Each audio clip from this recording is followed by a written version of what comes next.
Hello friends, welcome you all at engineers academy. तो आज अपन RIB quiz solve करेंगे mechanics का। ये मैकेनिक्स का क्विज़ नंबर 1 है, रैंक इम्प्रूवमेंट बैच का। ठीक है, इसमें 15 क्वेश्चंस हैं। क्वेश्चन नंबर 1 to 10 1 मार्क्स के हैं एंड 11 to 15 2 मार्क्स के। तो टोटल 20 मार्क्स का पेपर है अपना। Rank improvement batch engineering mechanics quiz number 1। तो चलिए सॉल्यूशन देखते हैं इनके। Question number 1, the forces which meet at a point at one point but their line of action do not lie in a plane are called। आपको बोला है कि वो फोर्सेस जो सारे के सारे एक पॉइंट पे तो मीट कर रहे हैं बट इनका लाइन ऑफ एक्शन एक प्लेन में नहीं है। तो इन फोर्सेस, इस फोर्स सिस्टम को अपन क्या बोलेंगे? तो अगर एक प्लेन में नहीं है तो इट इज़ नॉन कोप्लेनर, और अगर एक ही पॉइंट पे सारे फोर्सेस का लाइन ऑफ एक्शन मीट कर रहा है मीन्स इट इज़ कॉन्करेंट। तो correct option is B, non coplanar but concurrent force system। is it clear? it is non coplanar but concurrent। तो question number 1 correct answer is B. Next question पे चलते हैं। Question number 2 ये question आपका trust से है, और ये जो क्विज नंबर 1 है इसका जो सिलेबस है that is chapter 1 force system and equilibrium and trust. ये दो टॉपिक मैंने यहाँ पे उठाए हैं इस क्विज के लिए। In a redundant truss the number of members is, redundant truss में नंबर ऑफ मेंबर्स कितने होते हैं? तो डियर आपने एक इक्वेशन पढ़ी होगी, m equal to 2j minus 3, m equal to 2j minus 3।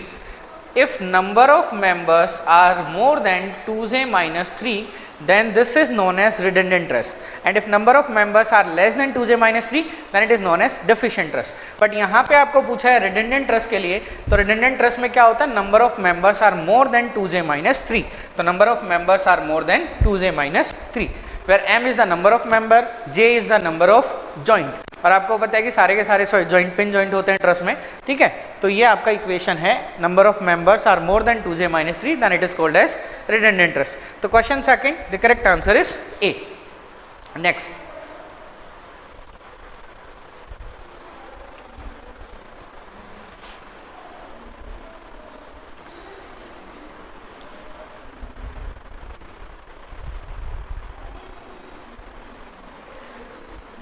चलिए तो अब अपन अपने नेक्स्ट क्वेश्चन पे चलते हैं। ये हमारे गेट 22 और गेट 23 जो रेगुलर और फाउंडेशन बैच है उसके बारे में आपको यहाँ पे बताया गया है। This is the contact number. Next question number 3, if the sum of all the forces acting on a body is zero, sum of all the forces acting on a body is zero, it may be concluded that the body must be in equilibrium, can not be in equilibrium, ये पूछा गया है। तो dear देखो, अगर कोई भी body equilibrium में है तो बॉडी को इक्विलिब्रियम में होने के लिए दो कंडीशन सेटिस्फाई होनी चाहिए, net force zero and net moment zero. यहाँ पे उसने बोला है कि नेट फोर्स तो जीरो है बट नेट मोमेंट के बारे में वो कोई भी बात नहीं कर रहा, तो अपन उसको इक्विलिब्रियम में नहीं कह सकते अभी। मस्ट बी इन इक्विलिब्रियम गलत, क्योंकि नेट मोमेंट के बारे में कुछ पता ही नहीं है।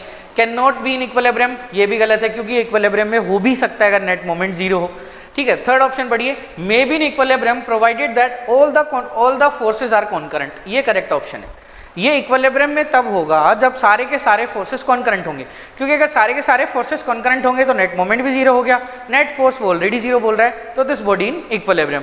तो if net force zero and net moment zero the body is said to be in equilibrium. तो correct option is C, may be in equilibrium provided by all the forces are parallel, गलत है, क्योंकि सारे forces parallel हुए तो net moment balance नहीं होगा, net moment zero नहीं होगा। तो बॉडी इक्विलिब्रियम में तभी होगा जब नेट फोर्स जीरो होगा, नेट मोमेंट जीरो होगा, और ये तभी होगा जब सारे के सारे फोर्सेस कॉन्करेंट होंगे, तो नेट मोमेंट जीरो हो जाएगा, नेट फोर्स ऑलरेडी जीरो दिया हुआ है। तो correct answer is C. Next question की तरफ मूव करते हैं। क्वेश्चन नंबर 4, ये बहुत फेमस क्वेश्चन है, इस टाइप के काफी क्वेश्चन एग्जाम में आए हुए हैं। A roller of weight W is rolled over a fixed wooden block as shown in figure. The pull F required to just cause the said motion is। आपको बताना है कि F का क्या वैल्यू होगा ताकि ये मोशन जस्ट स्टार्ट हो जाए। तो डियर अगर इसका FBD बनाए इस रोलर का वेट W है, सेंटर पे ये फोर्स लग रहा है F, ठीक है। तो अगर इसका FBD बनाए, यहीं पे बना लेता हूँ मैं, तो यहाँ पे इसका वेट लगेगा W, और क्या लगेगा यहाँ पे नॉर्मल रिएक्शन लगेगी, तो ये नॉर्मल रिएक्शन मैं मान लेता हूँ R। अब ये नॉर्मल रिएक्शन यहाँ से सेंटर से पास होगी, ठीक है, इसको मैं मान लेता हूँ R। तो अगर इस फोर्स को according to transmissibility of force अगर अपन इसको सोल्व करें, फोर्सेस को देखिए, तो मैं F ये हो गया, ये आपका W हो गया, और इसको along the line of action आगे ट्रांसफर कर सकता हूँ, दिस इज R। अब ये एंगल देख लीजिए आप, ये एंगल आपके पास कितना है, ये जो रिएक्शन है ये हॉरिजॉन्टल से 30 डिग्री का एंगल बना रही है, तो दिस एंगल इज 30 डिग्री। भाई ये रिएक्शन जो है हॉरिजॉन्टल से 30 डिग्री का एंगल बना रही है, तो एंगल हो गया 30 डिग्री। अब आपको क्या निकालना है, F का वैल्यू निकालना है। तो F क्या हो जाएगा, अगर यहाँ पे इक्विलिब्रियम इक्वेशन लगाएं, समेशन Fx इक्वल टू 0, तो R cos 30 इक्वल टू क्या हो जाएगा, F निकालने के लिए R cos 30। अगर अपन समेशन Fy 0 करें तो W इक्वल टू अपने पास क्या आ जाएगा, R sin 30, R sin 30। ठीक है, तो आपके पास R का वैल्यू यहाँ से आ गया, R is W by sine, और अगर R आ गया तो R उठा के आप यहाँ पे पुट कर दो तो F आ जाएगा। तो F is equal to R cos 30 है आपके पास, तो R का value W by sine 30 into cos 30। अब देखिए साइन 30 होता है 1/2, cos 30 होता है √3/2। Is it clear? तो ये 2 से 2 उड़ गया, तो आंसर क्या आ गया, √3W। This is the force required to just cause the motion. The correct answer is C. तो क्वेश्चन नंबर 4 का आंसर हो जाएगा सी। कुछ नहीं है, इक्विलिब्रियम इक्वेशन लगा के अपन इसको सोल्व कर लिया। Next question, question number 5। Question number 5 पढ़िए। Find out the number of zero force member for the given truss as shown in figure. अपने को इस ट्रस के में, ये जो ट्रस दिया हुआ है इसमें zero force member find out करना है। तो देखिए जीरो फोर्स मेंबर कौन सा होगा, आपको कुछ ट्रिक्स पता होंगी, या अगर अपन इसको ट्रिक्स नहीं भी पता है तो मेथड ऑफ जॉइंट से आप इसको सोल्व कर सकते हैं।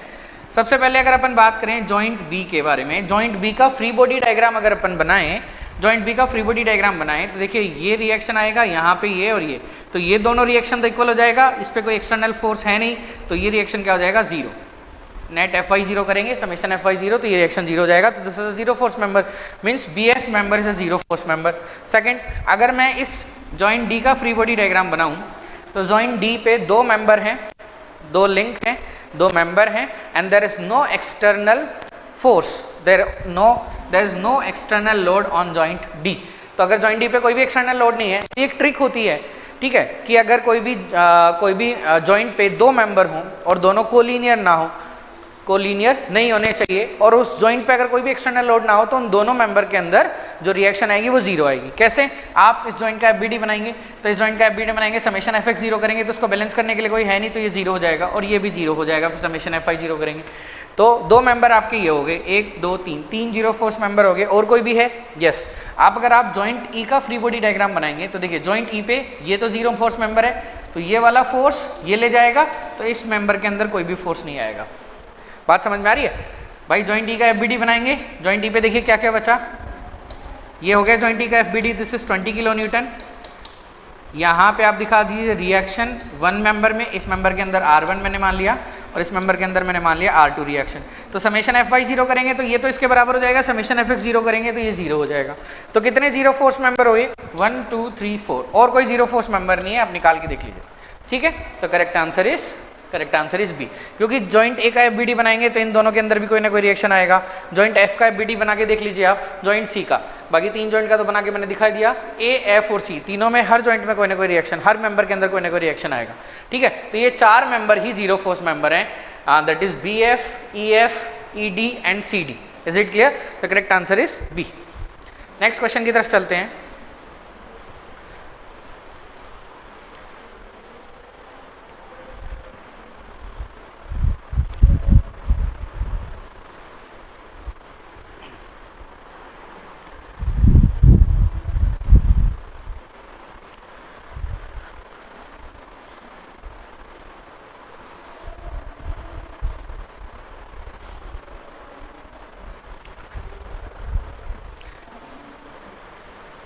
The next question is question number 6.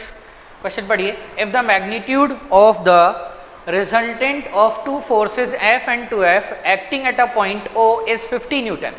Magnitude of resultant of two force F और 2F, ये दो फोर्स हैं, इन दोनों फोर्सेस का जो रिजल्टेंट है वो 50 न्यूटन है, and the included angle between F and 2F is 90 degree. Very good. There are two forces F and 2F. Suppose this is force F, this is 2F, and the angle between these two forces 90 degree. और उसने बोला है कि इन दोनों का resultant, ये कोई point O है, इन दोनों का रिजल्टेंट क्या है, R मान लेते हैं, दैट इज 50 न्यूटन।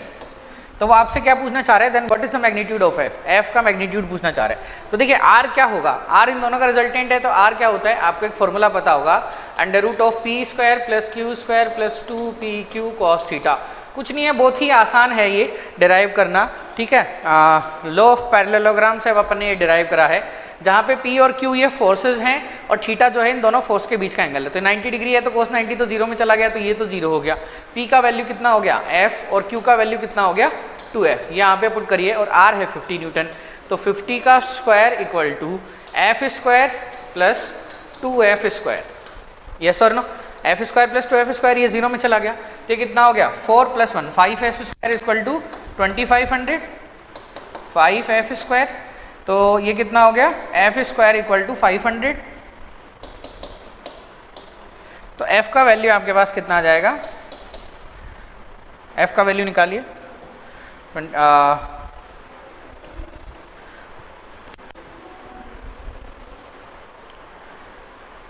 10√5, 100 × 5 लिख दें इसको, 100 × 5 लिख दें, तो दिस इज 10, स्क्वायर रूट करेंगे तो 10 √5।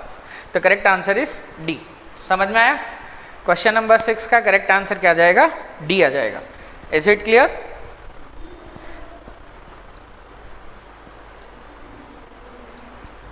यस, चलिए नेक्स्ट क्वेश्चन की तरफ मूव करते हैं। Next question number 7, question number 7 पढ़िए। If two forces each of 10 Newton act at an angle of theta, then what is their resultant? दो फोर्सेस जिनका मैग्नीट्यूड 10 न्यूटन है और वो थीटा एंगल पे एक्ट कर रहे हैं। मान लीजिए ये दो फोर्सेस हैं, 10 newton, this is also 10 newton, and both are acting at angle theta, ठीक है। Then what is their resultant, इन दोनों का रिजल्टेंट क्या होगा, तो रिजल्टेंट फोर्स अपने को निकालना है। तो R equal to P square plus Q square plus 2pq cos theta, फिर से वही फॉर्मूला लगाएंगे, तो under root of 10 square plus 10 square plus 2 × 10 × 10 cos of theta. तो डियर ये देखो सोल्व करिए इसको, ये हो गया 100 plus 100 plus 200 cos theta, and this is 200 plus 200 cos theta. अब यहाँ से अगर अपन 200 कॉमन ले लेंगे तो ये बन जाएगा 1 + cos थीटा, और इसका फॉर्मूला आपको पता होगा, ये होगा 2 cos square theta by 2, this is 200 × 2 cos square theta by 2, ठीक है बच्चों, 2 cos स्क्वायर थीटा बाई 2, ये हो गया 400, और 400 का स्क्वायर रूट कितना होता है 20, और cos स्क्वायर थीटा बाई 2 का कितना हो गया cos थीटा बाई 2, तो correct answer is 20 cos theta by 2, this is theta by 2, ठीक है। ये ऑप्शन में यहाँ पे थीटा बाई 2 है, तो correct answer is 20 cos theta by 2, correct answer is B. Clear? चलिए नेक्स्ट क्वेश्चन की तरफ मूव करते हैं। क्वेश्चन नंबर 8, ये क्वेश्चन ट्रस से है। For the given truss is shown in figure, find the tension in member BC। BC member के अंदर आपको टेंशन निकालनी है, ठीक है डियर। अब देखिए ये एंगल 45 है, ये 30 डिग्री है, यहाँ पे A पे 100 न्यूटन का लोड दिया हुआ है, ये आपका हिंज सपोर्ट हो गया, and this is roller support. तो आपको BC मेंबर के अंदर रिएक्शन निकालनी है। अब कैसे निकालें, यहाँ पे जो स्ट्रक्चर है यहाँ पे कोई भी एज की लेंथ वगैरह अपने को नहीं दिए हुए, स्ट्रेस में कोई भी एज का लेंथ अपने को गिवन नहीं है, तो अपन जॉइंट A का FBD बना लेंगे पहले, और उसके बाद जॉइंट B का FBD बना के इसको सोल्व कर लेंगे। तो अगर मैं जॉइंट A का FBD बनाऊँ, देखिए ये 100 न्यूटन का फोर्स लग रहा है यहाँ पे, 100 न्यूटन, ठीक है, ये जॉइंट A हो गया अपना। अब ये मेंबर है AB, तो इसके अंदर रिएक्शन मैं मान लेता हूँ, रिएक्शन R1 मान लेता हूँ इस मेंबर के अंदर, और इसके अंदर मैं रिएक्शन मान लेता हूँ R2, और दोनों को मैंने कंप्रेशन में दिखाया है टुवर्ड्स द सेक्शन। देखो कंप्रेशन और टेंशन कैसे दिखाते हैं, कंप्रेशन का मतलब टुवर्ड्स द जॉइंट, और टेंशन में अगर आपको कोई भी मेंबर दिखाना है तो अवे फ्रॉम जॉइंट। तो ये जॉइंट की तरफ मैंने दिखाया तो ये कंप्रेशन हो गया। अब ये एंगल 45 है, ठीक है, ये एंगल 45 है, ये 90, तो ये वाला एंगल भी कितना हो गया 45, ये 30 डिग्री है, ये 90, तो ये एंगल कितना हो गया 60 डिग्री, तो ये एंगल हो गया 45 degree, and this angle is 60 degree. Yes और नो, यस और नो, ठीक है, क्लियर। अब अपन R1 और R2 का वैल्यू निकाल लेते हैं। वैसे R1 का ही निकाल लेंगे, अपना R2 से निकालने का कोई मतलब नहीं है। R1 अगर आप निकालोगे तो जॉइंट बी का FBD बना के अपना इस मेंबर के अंदर रिएक्शन अपन R3 मान लेते हैं, R3 आ जाएगा।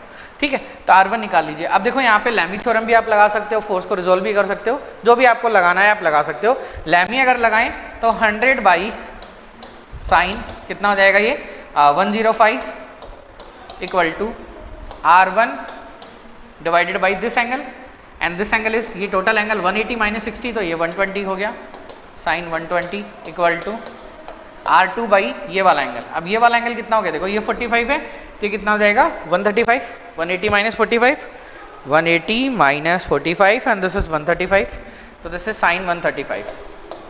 हालांकि अपने को R2 लिखने से कोई मतलब नहीं, अपने को R1 चाहिए, तो R1 कितना हो गया अपने पास 100 साइन 120 बाई साइन 105, ये अपने पास R1 आ गया डियर।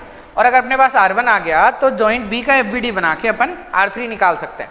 तो जॉइंट बी का FBD बनाएंगे, तो जॉइंट बी का FBD बनाइए, जॉइंट बी।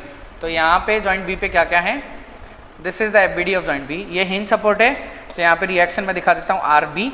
इस पे हॉरिजॉन्टल रिएक्शन आएगा नहीं, देखो क्यों नहीं आएगा हॉरिजॉन्टल रिएक्शन, क्योंकि अगर मैं पूरे स्ट्रक्चर पे एक साथ इक्विलिब्रियम इक्वेशन लगाऊं तो समेशन fx से ये 0 में चला जाएगा। ठीक है, तो यहाँ पे एक ही रिएक्शन आ जाएगा RB। यहाँ पे R1 आपने निकाल लिया, कंप्रेशन में दिखाया है, तो this is R1 in compression.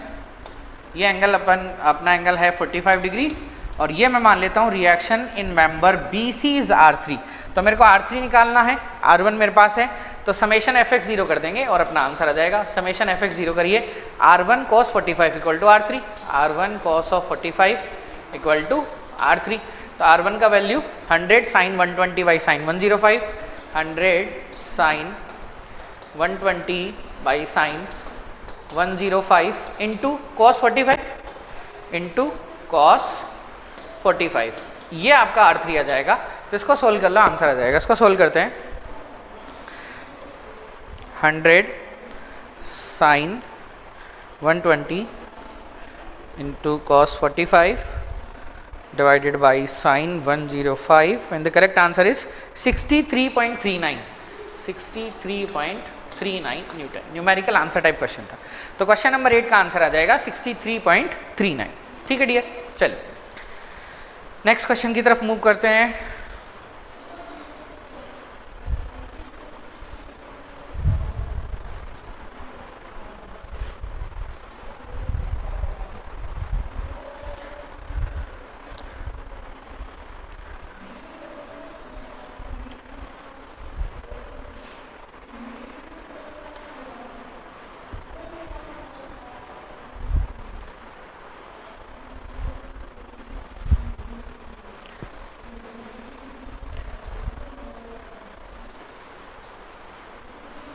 This is the question number 9। Question number 9 क्या बोल रहा है, पढ़िए इसको। A bar AB of length L, a bar AB, this is the bar AB and length L is hinged at A, ये A पे hinge है। It carries a block of mass M at C as shown in figure. C पे, यहाँ पे ये C point पे, ठीक है, यहाँ पे ये C पॉइंट पे M मास कैरी कर रहा है। what is the load W at end of rope passing over pulley so as to maintain equilibrium। यहाँ पे उसने पूछा है what is the load W, इसका W का वैल्यू क्या होगा ताकि ये सिस्टम किस में रहे, इक्विलिब्रियम में रहे। आपने क्या करा, एक बार लिया, इस बार का एक एंड तो आपने हिंज कर दिया, दूसरे एंड को एक रोप से कनेक्ट कर दिया, और ये रोप एक पुली के ऊपर से पास हो रही है, और दूसरे साइड में W लोड आपने इस पे माउंट कर रखा है। ठीक है, और इस बार पे M मास यहाँ पे रख रखा है। तो वो चाहता है कि ये सिस्टम इक्विलिब्रियम में रहे, तो W का वैल्यू बताइए कितना होगा। ऑप्शन देखिए, mg के टर्म में सारे आंसर है।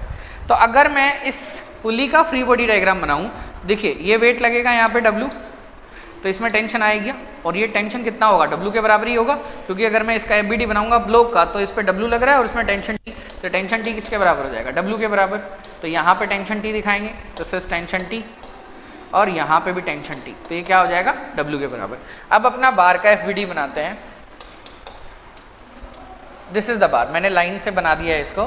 ठीक है, अब यहाँ पे देखिए, यहाँ पे तो क्या है, टेंशन T लग रहा है, और ये किसके बराबर है, W के बराबर है। यस और नो, भाई यहाँ पे जो टेंशन था ये टेंशन W के बराबर हो गया, तो ये दोनों सेम है तो ये भी इतना ही आ जाएगा तो W के बराबर है। यहाँ पे वेट लगेगा mg, ये डिस्टेंस कितनी है L/3, यहाँ से यहाँ तक की डिस्टेंस है L/3, और यहाँ से यहाँ तक की डिस्टेंस, ये टोटल डिस्टेंस L है, ये L/3, तो ये कितना बचा 2L/3 यहाँ से यहाँ तक, तो दिस इज 2L/3, ठीक है। यहाँ पे ये हिंज है, ये पॉइंट A है, तो अपने को इक्विलिब्रियम में मेंटेन करना है इसको, तो नेट मोमेंट अबाउट A क्या होना चाहिए 0, नेट मोमेंट अबाउट A कर दो 0, net moment about A equal to 0, net moment A के अबाउट 0 करेंगे तो क्या हो जाएगा W इंटू L, ये कैसा जाएगा counter clockwise W into L, और ये जाएगा क्लॉकवाइज तो equal to mg into L/3, L से L उठ गया तो W कितना आ गया mg/3, तो the correct answer of W is mg/3। Clear? तो क्वेश्चन नंबर 9 में क्या आंसर आ जाएगा mg/3। समझ में आया? समझ में आ गया होगा, W equal to mg/3, simple equilibrium का प्रॉब्लम है। The next question is question number 10। Question number 10 पढ़िए। A uniform bar AB of weight W. This is a uniform bar AB of weight W and length L. It's supported point A and B by the smooth horizontal floor and vertical wall. ये एक uniform बार है wait W का। Uniform बार का होने का मतलब क्या है कि जो मास है वो यूनिफॉर्मली डिस्ट्रीब्यूटेड है और A और B पे सपोर्ट कर रखा है, लेकिन ये वॉल और ये जो फ्लोर है ये दोनों ही स्मूथ हैं। Find the force P required to keep the bar in equilibrium at given position. तो आपको यहाँ पे P का वैल्यू फाइंड आउट करना है, दिस इज P, ठीक है। आपको ये P का वैल्यू फाइंड आउट करना है। Find the force P required to keep the bar in equilibrium, ये P का वैल्यू फाइंड आउट करना है ताकि ये बार किस में रहे इक्विलिब्रियम में रहे, ठीक है। अब देखिए इस बार का इक्विलिब्रियम में मेंटेन करना है तो इसका FBD बना लीजिए। तो इस बार का FBD बनाएंगे, देखिए क्या क्या लगेगा। यहाँ पे इसका वेट लग जाएगा W, ठीक है, और ये डिस्टेंस कितनी हो जाएगी L/2 पे, ठीक है। यहाँ पे वेट लग गया, यहाँ पे नॉर्मल रिएक्शन आएगा RB, यहाँ पे नॉर्मल रिएक्शन आ जाएगा RA, और कुछ आएगा फ्रिक्शन वगैरह कुछ है नहीं यहाँ पे, तो ये FBD बन गया इसका, ठीक है। अब इसको सोल्व करते हैं। तो अगर यहाँ पे ये लोड P लग ही रहा है, this is P load, this is P, तो समेशन Fx अगर मैं 0 करूँ, इक्विलिब्रियम इक्वेशन अगर लगाऊँ समेशन Fx 0, तो RA किसके बराबर आ गया P के बराबर, RA इज P। अगर समेशन Fy इक्वल टू 0 करें तो W किसके बराबर आ जाएगा RB के बराबर, W equal to RB। Net moment about B 0 कर दीजिए, net moment about B equal to 0, net moment about B 0 करेंगे तो W इंटू ये डिस्टेंस कितना होगा L/2 cos थीटा, ये L/2 है, ये थीटा है तो L/2 cos थीटा हो जाएगा, तो W into L/2 cos of theta. ये कैसे जाएगा इस पॉइंट के अबाउट काउंटर क्लॉकवाइज, ये और इसका मोमेंट 0 हो गया, ये कैसे जाएगा क्लॉकवाइज, तो इक्वल टू RA इंटू ये परपेंडिकुलर डिस्टेंस, ये टोटल लेंथ है L, ये थीटा, तो ये कितना हो जाएगा L साइन थीटा, ये वाली डिस्टेंस L साइन थीटा, तो क्या हो जाएगा RA into L sine theta, RA into L sine theta. तो यहाँ से अपने को RA का वैल्यू किसके बराबर है P के बराबर, तो RA को रख देंगे यहाँ पे P, RA को अपन क्या रख देंगे यहाँ पे P रख देंगे। देखिए L से L उड़ गया तो यहाँ पे क्या आ गया P equal to W/2, this is cos theta by sine theta, and sine by cos is tan theta. cot theta के टर्म में आंसर है तो cos by sine cot theta कर देंगे, W/2 into cot of theta. तो correct answer is D। तो question number 10 the correct answer is D, ठीक है डियर। तो क्वेश्चन नंबर 10 का करेक्ट आंसर हो जाएगा D। सिंपल इक्विलिब्रियम मेंटेन करके अपन ने ये सॉल्व कर लिया। चलिए तो डियर ये जो अपन ने क्वेश्चन नंबर 1 to 10 सोल्व करे हैं ये सारे क्वेश्चन 1 मार्क्स के थे, ठीक है। अब जो क्वेश्चंस आएंगे 11 to 15 वो 2 मार्क्स के क्वेश्चन है।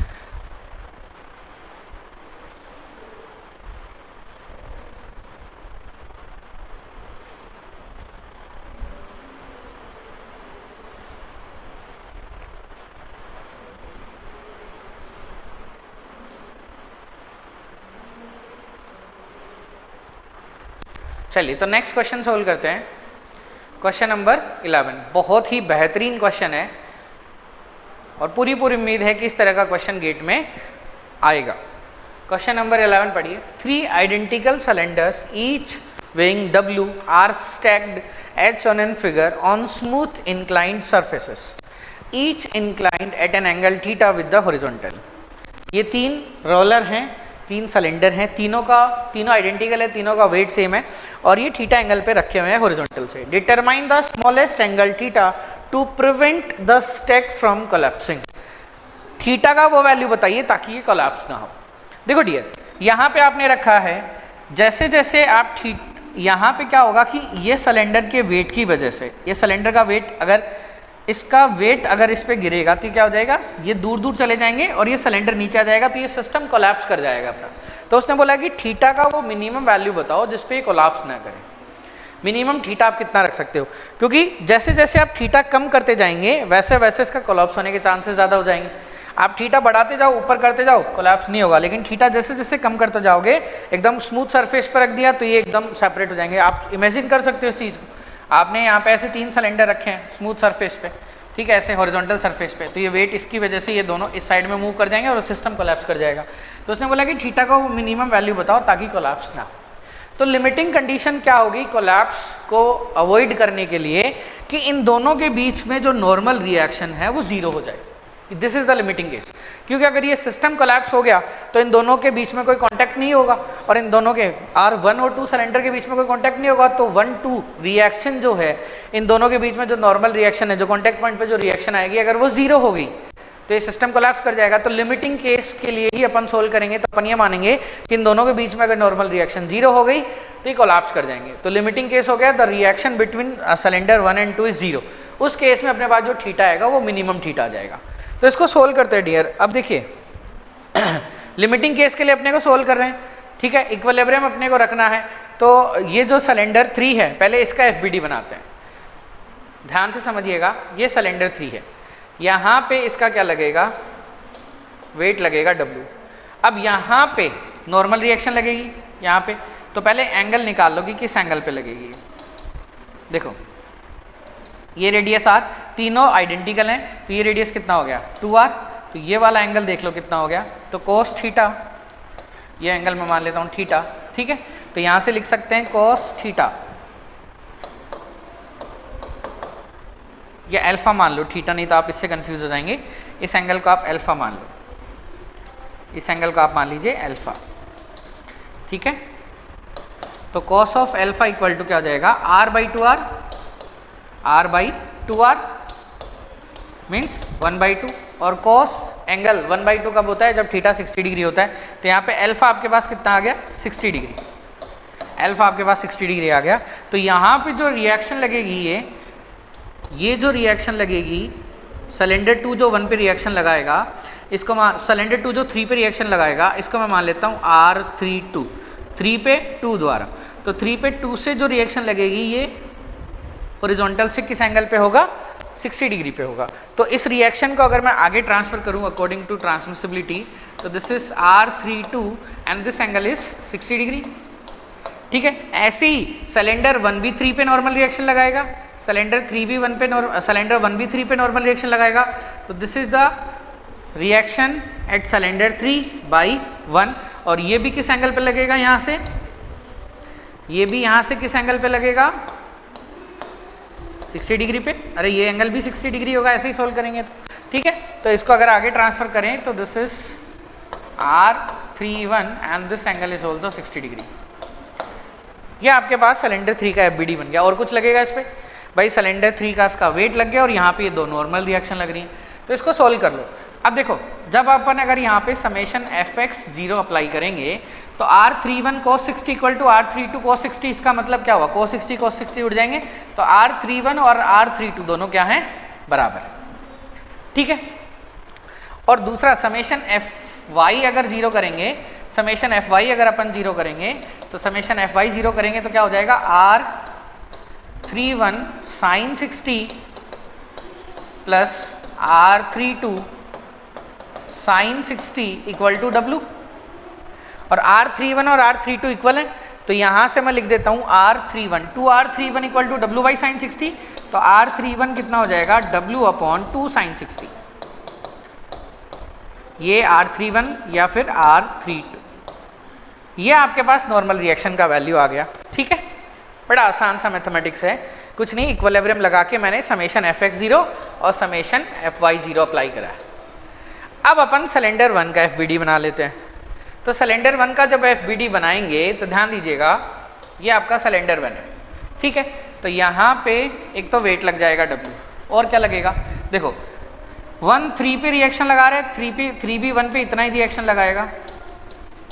ठीक है, तो R31 ये 31 ही था, तो ये भी कितने एंगल पे लगेगा, हॉरिजॉन्टल से 60 डिग्री के एंगल पे।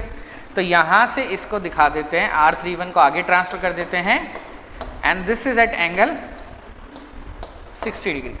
सही लिखा है क्या मैंने, बोलो क्या ये मैंने सही लिखा है? यस। यहाँ पे भी नॉर्मल रिएक्शन लगेगा सिलेंडर 2 1 पे, लेकिन ये नॉर्मल रिएक्शन कितनी करनी है अपने को, 0 लिमिटिंग केस के लिए, R1 पे 2 और ये कितनी करेंगे 0, रिएक्शन एट 1 बाई सिलेंडर 2, और इसको 0 करेंगे क्योंकि लिमिटिंग केस इसी के लिए सोल्व करें ताकि कोलैप्स ना हो। अब एक नॉर्मल रिएक्शन यहाँ पे भी लगेगी, यहाँ पे भी नॉर्मल रिएक्शन लगेगी। अब ये किस एंगल पे लगेगी, देखिए ये लाइन हॉरिजॉन्टल से थीटा एंगल पे है, तो इस लाइन का नॉर्मल वर्टिकल से थीटा एंगल पे हो जाएगा, तो ये रिएक्शन लगेगी वर्टिकल से थीटा एंगल पे। तो जब इसको मैं आगे ट्रांसफर करूंगा, ये एंगल निकालना तो समझ में आ गया। देखो सिंपल सी बात है भाई, अगर कोई लाइन हॉरिजॉन्टल से थीटा एंगल बना रही है तो इस लाइन का जो नॉर्मल होगा वो वर्टिकल से भी थीटा एंगल बनाएगा। तो यहाँ पे देखो ये लाइन जो है हैच लाइन, ये हॉरिजॉन्टल से थीटा एंगल बना रही है, तो ये जो नॉर्मल लाइन है इस लाइन का जो नॉर्मल होगा वो वर्टिकल से भी थीटा एंगल बनाएगा। यस और नो? तो जब इसको रिएक्शन को इसको मान लेते हैं R1, इस रिएक्शन को जब आगे ट्रांसफर करेंगे, यहाँ पे ट्रांसफर कर रहा हूँ मैं, दिस इज R1, और ये किस एंगल पे होगा, वर्टिकल से थीटा एंगल पे होगा। ये वाला एंगल कितना होगा, थीटा। Is it clear?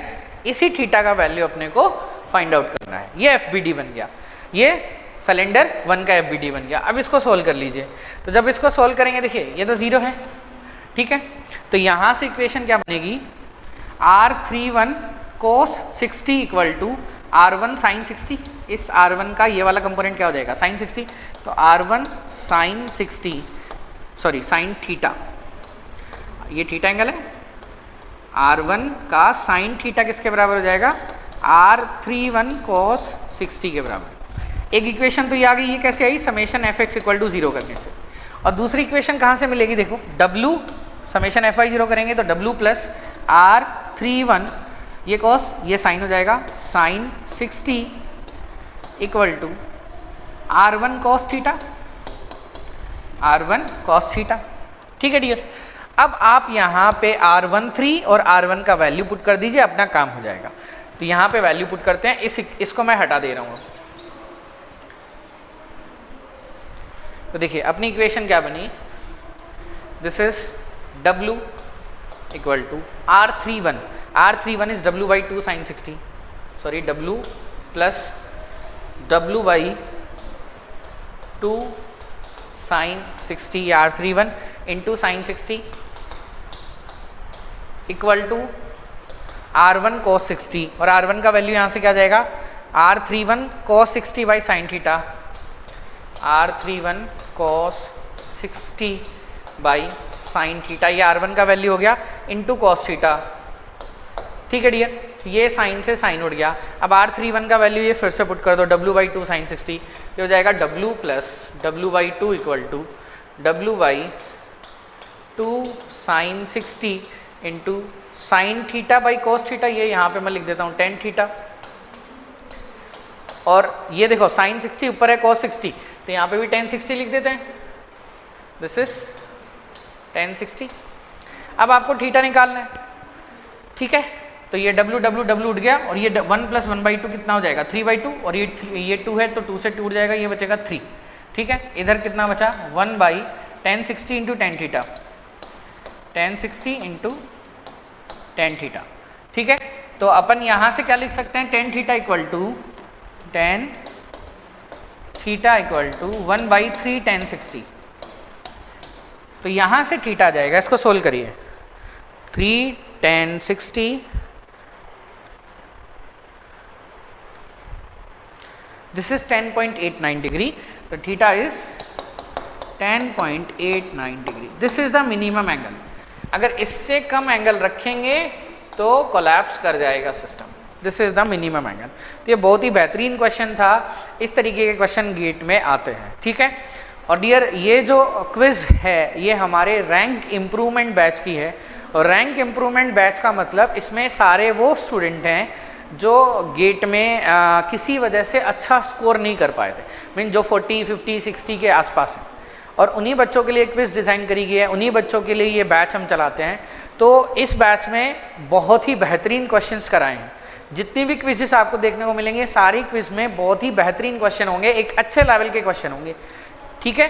तो इसी तरीके के क्वेश्चंस और भी हैं आगे, इसमें 4-5 क्वेश्चन और हैं, उनको डिस्कस करते हैं। तो नेक्स्ट क्वेश्चन पे चलते हैं, क्वेश्चन नंबर 12 पढ़िए। क्वेश्चन नंबर 12 आपको क्या बोल रहा है, the force in member OC of the truss shown in figure. ये आपको एक ट्रस दिया गया है, दिस इज अ ट्रस, कितने मेंबर है देखो इसमें, AB हो गया, BC, CD, OD, OB, ये मेंबर्स हैं, और D पे एक एक्सटर्नल लोड लगाया हुआ है P। तो आपको पूछा है OC मेंबर के अंदर रिएक्शन बताइए।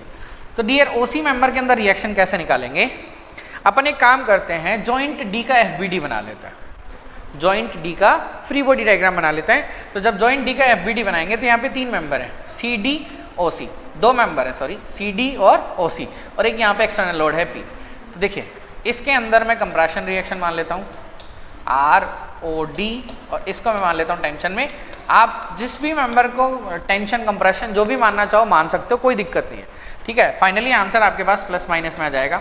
अब देखो ये टोटल लेंथ 2 मीटर है, तो ये लेंथ कितनी होगी 1, ये लेंथ कितनी होगी 1, तो ये एंगल कितना हो गया 45, ये एंगल कितना हो जाएगा 45। तो ये सारे एंगल कितने हैं 45 डिग्री के, ये एंगल भी 45, सारे एंगल 45 डिग्री के, ठीक है। अब यहाँ पे जॉइंट D पे देखिए, ये अपना जॉइंट D का FBD हो गया, this is P, this is reaction in member OD, this is reaction in member CD, this angle is 45 degree, ठीक है डियर। तो आपको यहाँ से CD में रिएक्शन निकाल लेनी है। तो अगर मैं समेशन FY0 करूँ, इक्विलिब्रियम में है ट्रस, तो ROD cos 45, ROD cos of 45 equal to P। ये अपने पास ROD का वैल्यू आ जाएगा, that is P by cos 45, ROD is P by cos of 45, ठीक है। इसी तरीके से समेशन FX अगर आप 0 लगाएंगे तो ROD ये cos कंपोनेंट हो जाएगा, तो sine component ROD sine 45 equal to RCD, ROD sine 45 equal to RCD। अब ROD का वैल्यू क्या है P बाई cos 45, और cos 45 और sin 45 का वैल्यू 1/√2 होता है, तो ये क्या हो जाएगा P इक्वल टू RCD। तो CD मेंबर के अंदर रिएक्शन कितना आ गया P ही आ गया, तो इस मेंबर के अंदर रिएक्शन कितना आ गया P, और ये टेंशन में माने। अब जॉइंट C का FBD बना लीजिए, ठीक है। तो मैं इसको हटा दे रहा हूँ। अब जॉइंट C का FBD बनाएंगे तो यहाँ पे कितने मेंबर हैं, एक तो CB मेंबर, एक OC मेंबर और एक CD मेंबर, ये 3 मेंबर हो गए। इसको अपन ने टेंशन में माना है, इसका वैल्यू आया है P। आपको OC के अंदर निकालना है, तो इसको मैं मान लेता हूँ कंप्रेशन में OC, और इसको मैं मान लेता हूँ टेंशन में RCB। हालांकि इसमें निकालना ही नहीं है अपने को, ठीक है, अपने को OC निकालना है। ये एंगल कितना है 45 डिग्री, तो समेशन FX इक्वल टू 0 कर दो, आपका काम हो जाएगा, that is ROC cos of 45 equal to P। तो ROC कितना हो गया P by cos 45, and cos 45 is 1/√2, तो this is P√2 is the answer. और ये किस में आएगा कंप्रेशन में, क्योंकि अपन ने किस में माना है कंप्रेशन में, और आंसर अपना पॉजिटिव आ रहा है, तो अपना मतलब मेंबर किस में है कंप्रेशन में। तो correct answer is P√2 in compression. तो आपको सिर्फ मैग्नीट्यूड ही पूछा है, तो correct answer is B, P√2। तो question number 12 correct answer is B, that is P√2। और आपको टेंशन कंप्रेशन भी पूछता है, तो ये कंप्रेशन में आ रहा है, क्योंकि अपन ने इसको कंप्रेशन में माना है इस मेंबर को, और आंसर अपना पॉजिटिव आ रहा है। तो पॉजिटिव आ रहा है मतलब अपनी डायरेक्शन करेक्ट है। चलिए क्वेश्चन नंबर 13 पढ़िए। क्वेश्चन नंबर 13 बहुत अच्छा क्वेश्चन है, ये भी पढ़िए इसको।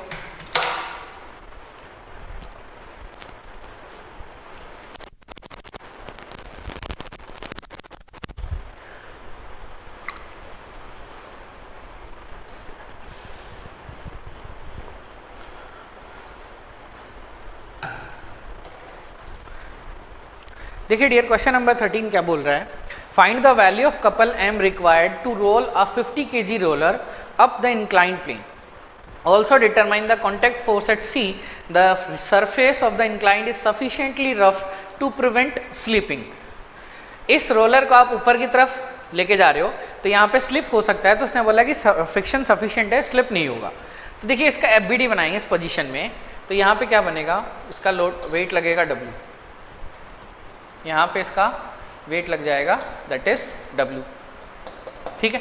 यहाँ पे कोई नॉर्मल रिएक्शन आएगी नहीं, क्योंकि जब आप ये बोल रहे हैं कि जब स्लाइड करने वाला होगा तब अपने को बताना है, तो जब ये स्लाइड करने वाला होगा तो यहाँ से कॉन्टैक्ट टूट जाएगा, ठीक है, ये ऊपर की तरफ चला जाएगा, यहाँ से कॉन्टैक्ट टूट जाएगा, तो नॉर्मल रिएक्शन यहाँ पे क्या हो जाएगी, 0।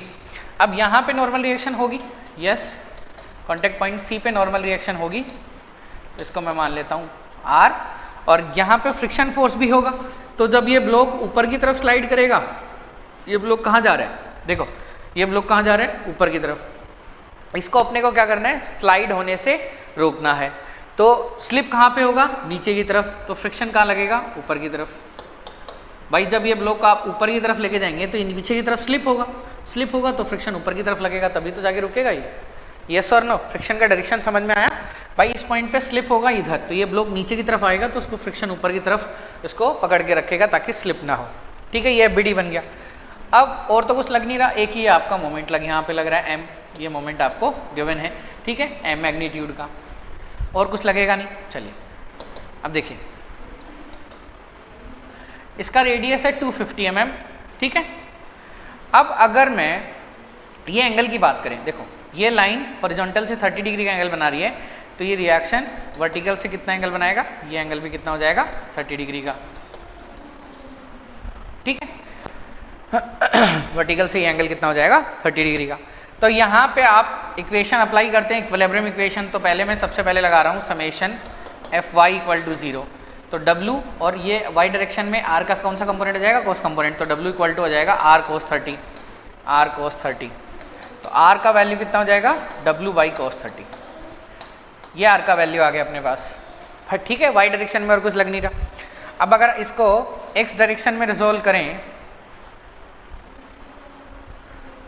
ठीक है, कोई दिक्कत यहाँ पे बताइए, नहीं है, बिल्कुल सही है। चलिए अपने को क्या निकालना है, मोमेंट निकालना है, और अपने को यहाँ पे R और F का वैल्यू भी निकालना है, ठीक है, कोई बात नहीं। अब देखिए एक काम करते हैं, इस पॉइंट के अबाउट नेट मोमेंट की वैल्यू इक्वेशन लिखते हैं पहले। Net moment about C = 0, equilibrium में रखना है, तो नेट मोमेंट क्या होना चाहिए, इस पॉइंट के अबाउट 0 होना चाहिए। तो इस पॉइंट के अबाउट नेट मोमेंट 0 रखोगे तो इन दोनों का तो नॉर्मल, इन दोनों का तो मोमेंट बनेगा नहीं, एक तो मोमेंट ये है और एक W का मोमेंट बनेगा। तो W का यहाँ से परपेंडिकुलर डिस्टेंस क्या है, ये वाला रहा, ये परपेंडिकुलर डिस्टेंस है। अब ये आपको निकालना पड़ेगा। अब कैसे निकालेंगे, देखो ये एंगल बता दीजिए पहले, ये रिएक्शन वर्टिकल से कितना एंगल बना रही है, 30, तो ये एंगल कितना हो गया, 30 डिग्री हो गया, यस और नो, यस और नो। ये रेडियस कितना है, 250 mm, 250 mm। तो ये वाली लेंथ कितनी हो गई, ये हो गया 250 cos 30, ये हो गया 250 sin 30, 250 sin 30, ठीक है डियर। तो यहाँ से देखो आपको वेट दिया हुआ है, find the value of m 50 kg, ये जो W है ये कितना हो जाएगा 50 g। तो इक्वेशन क्या बनेगी नेट मोमेंट की, इस पे ये दोनों का मोमेंट बनेगा नहीं, एक तो बनेगा इसका 50 g का, 50 g into 250 sin 30 anti clockwise, 50 g into 250 mm में ध्यान रखना, 250 sin 30, ये तो बनेगा एंटी क्लॉकवाइज, और ये कैसा है, ये क्लॉकवाइज, इक्वल टू m। भाई ये तो ऑलरेडी मोमेंट है तो उसको तो डिस्टेंस से मल्टीप्लाई करेंगे नहीं, तो मोमेंट का आंसर तो आपका यहाँ से आ गया डायरेक्ट। तो मोमेंट का आंसर क्या आ गया, देखिए इसको सोल्व कर लीजिए। Moment is 50 into g is 9.81 into 250 sin 30, लेकिन इसने आंसर ऑप्शन में दिया हुआ न्यूटन मीटर में, तो इसको 1000 से डिवाइड भी कर देना ताकि इसको मीटर में बना लें, नहीं तो न्यूटन mm में आंसर आएगा, divided by 1000 and this is 61.3, answer is 61.3 newton metre. तो मोमेंट का आंसर तो आ गया। अब देखो 61.3, तो ये ऑप्शन भी कट गया और ये ऑप्शन भी, या तो ये हो सकता है या ये हो सकता है। अब RC और निकालना है। अब RC कैसे निकालें, Fy 0 करके अपन ने R निकाल लिया, दैट इज W/cos 30, और W का वैल्यू क्या है mg, दैट इज 50 g/cos 30, तो अपने पास r तो आ गया, that is 50g by cos 30, 50 into 9.81 divided by cos 30 and this is 566.38 Newton, ये r आ गया डियर। RC इन दोनों का रिजल्टेंट होगा, इन दोनों का क्या होगा, रिजल्टेंट होगा। तो under root R square plus F square करेंगे तब RC आएगा। अब f का वैल्यू और निकालना है, तो f का वैल्यू निकालने के लिए अपने पास एक और इक्विलिब्रियम इक्वेशन रह गया, दैट इज समेशन fx0, वो अप्लाई करते हैं। तो मैं इसको हटा देता हूँ,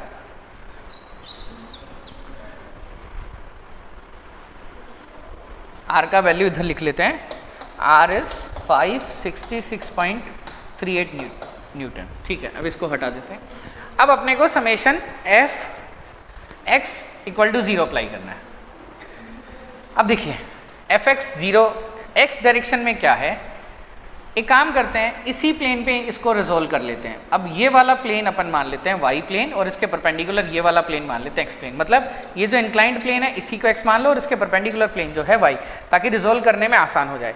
कैसे भाई, ये एफ एक्स में लग रहा है तो एक्स डायरेक्शन में, ये तो इसके परपेंडिकुलर, तो इसका तो कोई कंपोनेंट आएगा नहीं, मोमेंट का भी कोई कंपोनेंट, मोमेंट फोर्स की बात करें तो मोमेंट आएगा नहीं इसमें, तो डब्लू का कंपोनेंट आएगा। तो डब्लू का एक कंपोनेंट तो इस ये होगा और डब्लू का एक कंपोनेंट ये हो जाएगा। तो ये कौन सा कंपोनेंट हो जाएगा, ये W cos 30 और ये हो जाएगा W sin 30, मतलब 50g sin 30 हो जाएगा ये। यस और नो बोलो, मैंने इसी प्लेन पे इसको रिजोल्व कर लिया। W का एक कंपोनेंट ये cos 30 और W का एक कंपोनेंट ये W sin 30, तो F इक्वल टू क्या हो जाएगा, 50g sin 30। तो summation F X equal to 0 अगर आप करेंगे तो F इक्वल टू हो जाएगा 50g sin 30। क्या ये बात समझ में आई आप लोगों को? हाँ जी, क्या ये बात क्लियर हुई? Is it clear? तो यहाँ से अपना f का वैल्यू भी आ गया, that is 50g sin 30 and this is 245.25 Newton. तो RC क्या होगा इन दोनों का रिजल्टेंट, क्योंकि दोनों 90 डिग्री पे हैं, F square plus R square. तो जब आप इसको सोल्व करेंगे तो आंसर जाएगा, दिस इज आर, ये r का वैल्यू है, इसका स्क्वायर प्लस इसका स्क्वायर, तो plus 566.38 square under root of this is 617। नहीं देखिए यहाँ पे कैलकुलेशन एरर नहीं होना चाहिए, एक बार चेक कर लीजिए। cos and this is sine, तो f equal to 50g sin 30। जब आप इसको सोल्व करेंगे तो 490.5 आएगा, है ना। आप इसको सोल्व करेंगे तो ये 490.5 आएगा।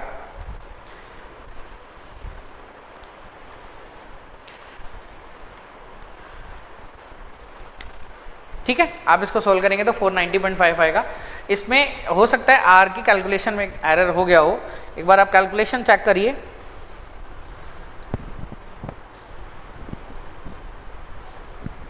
आर की कैलकुलेशन में एक बार फिर से चेक कर लेते हैं, बाकी एफ की कैलकुलेशन तो सही है, बिल्कुल सिंपल सा है। आर का अगर मैं इसी प्लेन में इसको रिजोल्व करूं तो R cos component equal to 50g, है ना। तो 50g बाई cos 30 हो जाएगा।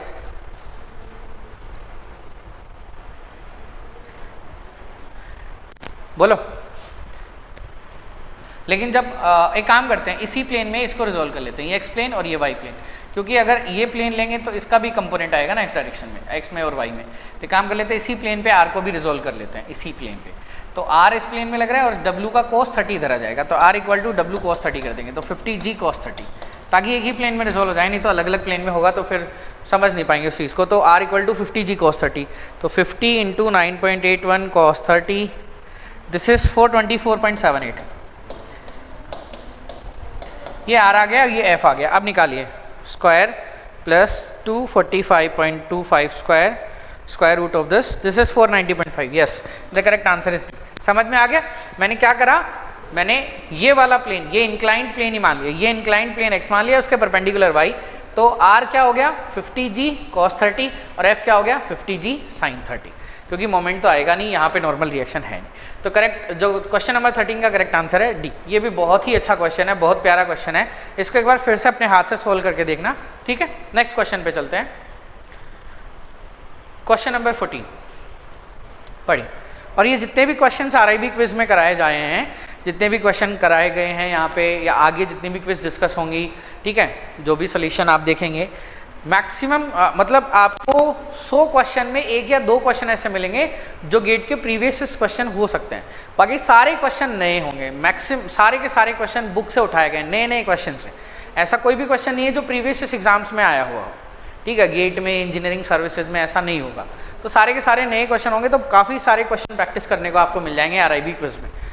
Next question number 14, a block of weight 900 newton H on an figure, the force P is just sufficient to lift the block of the roller of the floor। ये P force से इसको just उठा रहे हैं, तो determine the angle theta. ये theta का value आपको निकालना है। क्वेश्चन समझ में आ गया? ये 900 kg का 900 न्यूटन का एक ब्लॉक है, यहाँ पे P फोर्स लगा, ये P फोर्स का वैल्यू उतना है ताकि ये जस्ट यहाँ से उठ जाए। तो जब ये जस्ट इससे उठ जाएगा तो यहाँ पे तो कोई नॉर्मल रिएक्शन आएगी नहीं, तो इस सिस्टम का FBD बना लीजिए। तो यहाँ पे फोर्स P, अगर मैं इस जॉइंट को देखूँ तो ये स्ट्रिंग पे यहाँ पे 900 न्यूटन आ जाएगा, और यहाँ पे मान लीजिए कोई टेंशन इस स्ट्रिंग में आ रहा है T, तो आपको ये थीटा पूछा है। लैमी थ्योरम से सिंपल सॉल्व हो जाएगा, तो आपको क्या पूछा है? थीटा पूछा है, ठीक है। तो P cos 30 equal to T cos theta, Lami theorem से सोल्व कर लो या फिर फोर्स को रिजोल्व करके कर लो, ठीक है। तो मैं यहाँ से फोर्स को रिजोल्व कर रहा हूँ, summation Fx equal to 0 T cos theta equal to P that is 200 cos 30। तो यहाँ से T कितना आ जाएगा? 200 cos 30 बाई cos थीटा, ये Fx इक्वल टू 0 करके आ गया। और समेशन Fy इक्वल टू 0 करेंगे तो P का एक कंपोनेंट इधर आ जाएगा, T का एक कंपोनेंट आ जाएगा, P का भी कंपोनेंट आ जाएगा। तो T का क्या कंपोनेंट आ जाएगा? T sin theta plus P sin 30, तो P is 200 sin 30 equal to 900, ठीक है डियर। तो यहाँ से आपका T sin थीटा का वैल्यू आप निकाल लीजिए, और यहाँ से T cos थीटा का वैल्यू निकाल लेंगे। काम करते हैं, T cos थीटा का वैल्यू निकाल लेंगे, ठीक है। यहाँ से T sin थीटा का वैल्यू कितना आ जाएगा? 900 माइनस sin 30 होता है 1/2, तो 200 इंटू 1/200, तो ये कितना हो गया? 800। तो डियर T sin थीटा तो आ गया 800, और T cos थीटा आ गया 200 cos 30। दोनों को डिवाइड कर दीजिए, sin बाई cos बन जाएगा 10, तो tan थीटा इक्वल टू कितना हो जाएगा? 800 by 200 cos 30 that is √3/2, this is 4, तो 8 बाई √3, इसको सोल्व कर लीजिए।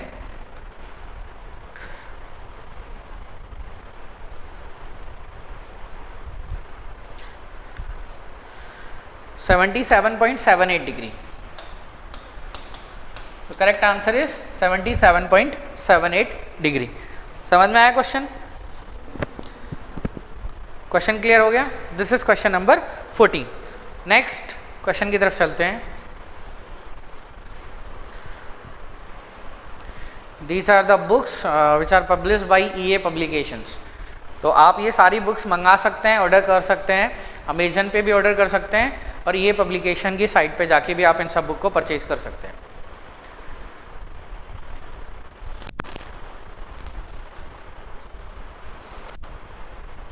चलिए लास्ट क्वेश्चन डिस्कस करते हैं। This is the last question. The question is the force in member DB of the truss shown in figure. DB member के अंदर आपको फोर्स बताना है, तो कैसे निकालेंगे डियर? देखो, जॉइंट D का FBD बना लीजिए। जॉइंट D का जब FBD बनाएंगे तो ये 50, तो यहाँ पे मान लेता हूँ रिएक्शन इन DC मेंबर, और यहाँ पे मान लेता हूँ रिएक्शन इन मेंबर DB। तो जॉइंट D पे, ये जॉइंट D हो गया, ये 50 किलो न्यूटन फोर्स यहाँ पे लग रहा है, यहाँ पे reaction in DC member and this is reaction in member DB। तो समेशन Fy 0 करेंगे तो ये 0 हो जाएगा, क्योंकि इसको बैलेंस करने के लिए कुछ है ही नहीं। तो रिएक्शन इन DB मेंबर कितना हो जाएगा? 0। तो DB मेंबर के अंदर रिएक्शन का वैल्यू क्या हो जाएगा? 0। तो रिएक्शन इन मेंबर DB ही आपको पूछा है, तो द आंसर इज 0, ठीक है डियर। तो ये 15 क्वेश्चन थे, सारे क्वेश्चन मैंने आपको सोल्व करा दिए हैं, ठीक है। फिर भी कोई डाउट आता है तो आप मेरे से पूछ सकते हैं, ठीक है डियर। और मैं एक बार फिर से आपको बता देता हूँ, RIB quiz rank improvement batch जो है, इस बैच का ये क्विज है, और ये मैकेनिक्स का क्विज नंबर 1 था, जिसका सोल्यूशन मैंने अभी आपको कराया। और ये 15 क्वेश्चन आपने पहले किसी भी एग्जाम में नहीं देखे होंगे। तो ऐसे ही हर सब्जेक्ट के बहुत सारे क्विज हम कराते हैं। हर सब्जेक्ट के लगभग 8 से 9 क्विज होते हैं, बाकी सब्जेक्ट पे डिपेंड करता है। कोई सब्जेक्ट छोटा होता है उसके क्विज कम हो जाते हैं, कोई सब्जेक्ट बड़ा होता है तो और उसके ज़्यादा क्विज हो जाते हैं, ठीक है। तो आप इसको सोल्व करिए अच्छे से, कोई दिक्कत आती है तो आप मेरे से पूछ सकते हैं। अब अपन मिलेंगे नेक्स्ट क्विज के सॉल्यूशन में, और आपको कोई भी इंक्वायरी करनी है तो आप यहाँ पे स्लाइड्स में नंबर दिए गए हैं, आप वहाँ पे कॉल करके पूछ सकते हैं। आरआईबी क्विज आपको लेना है तो आरआईबी क्विज के बारे में भी आप इंक्वायरी कर सकते हैं, ठीक है। ये नंबर है, ये सारे कॉन्टैक्ट नंबर हैं, आप यहाँ पे कॉल करके पूछ सकते हैं, ठीक है डियर। चलिए, तो thank you so much, thanks for watching, मिलते हैं नेक्स्ट सॉल्यूशन में, thank you. If you really like the video, please hit the like button and share the video, subscribe to our YouTube channel and press the bell icon for the latest updates. Thank you.